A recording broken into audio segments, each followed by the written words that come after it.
Hello and welcome to a brief introduction on atoms, molecules, elements, and compounds. Oh my! And I am Mr. V here to give a little supplementary video to go along with the textbook.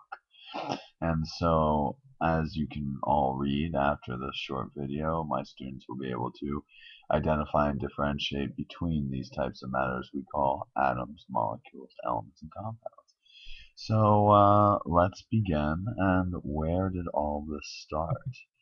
Well, let's travel back in time a couple thousand years, and we'll find ourselves in about year 400, 500 before Christ BC, technically before Common Era. And you'll find a philosopher, the Stoic-looking gentleman named Democritus. And he is one of the first philosophers to have these ideas here about what we're all made of.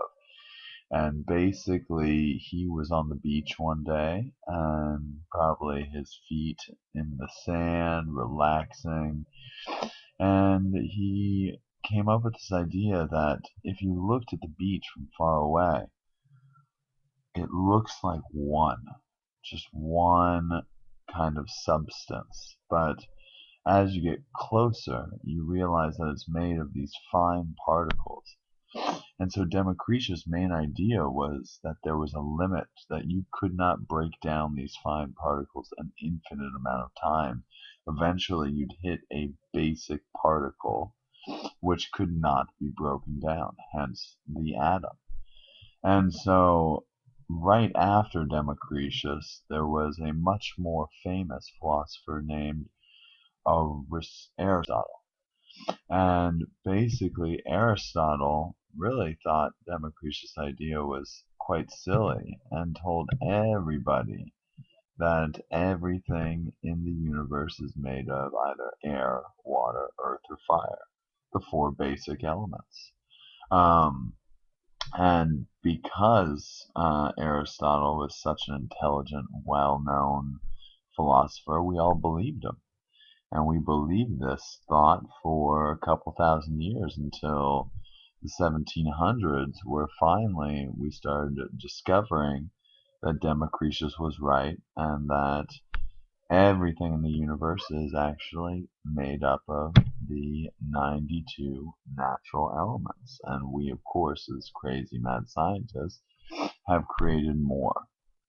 So, since you've already read your textbook and know a little bit about atoms, elements, molecules, and compounds, let us take a look here at what we have. So if you have one basic building block of matter, we call this bad boy an atom. And there are, of course, atoms of all different types. Now, if we gather many atoms of the same type, we will then call this an element. So in essence, the element is the plural of the atom. Now, if you attach two or more atoms, either of the same type or different types, as we can see here, this is two red atoms and one blue one, and you chemically bind them together, you get yourself a molecule. And if you gather many molecules, identical molecules that is, you will have a compound. And then the textbook in one of your homeworks uses a tricky terminology. And so let's see how we can figure out this name. We will call this guy, well, a molecule, because it is one or more atoms, two or more atoms chemically bound together. And if we take more of those, well, we have a plural of a molecule. However, it is the same color, so we will call this one a molecular element. I hope that helped, and I will see you guys tomorrow in class. Thank you very much.